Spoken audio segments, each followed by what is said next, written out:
Сіз бала кезіңізде жеген киндер сюрприз шоколадының сыртындағы бала қазір үлкен жұлдызға айналғанын білесіз бе? Ал компания бірнеше уақыттан кейін қаптамадағы баланың суретін толығымен басқа баланың суретіне ауыстырған. Ал енді сіздерге қазір бәрін басынан бастап айтып берейін. Киндер атауы неден пайда болғанынан бастап түсіндірейін. Киндер сөзі неміс тілінде балалар деген мағынаны білдіреді. Бұл брендті итальяндық компания Ferrero балаларға арналған шоколад ретінде шығарған. 1970 жылдары киндер шоколадының орамасындағы баланың есімі Гюнтер Эурингер болған. Ол Германиядан шыққан бала модель болатын.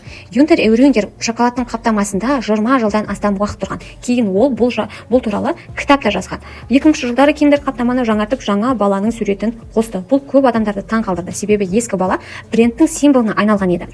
Киндер сюрприз кей елдерде, мысалы ақш-та біраз уақытқа дейін сатылуына тыйым салынған, себебі ішіндегі ойыншық балалардың жұтып қоюы мүмкін деп есептелген екен. Осы оқиғадан кейін киндер сюрприздың ойыншығын бөлек, шоколадын бөлек қылып шығара бастады. Киндер сюрприз жұмыртқасы басқа жұмыртқаларына ұқсатып ойлап табылған. Идеясы шоколад, ойыншық және тосын сый болған.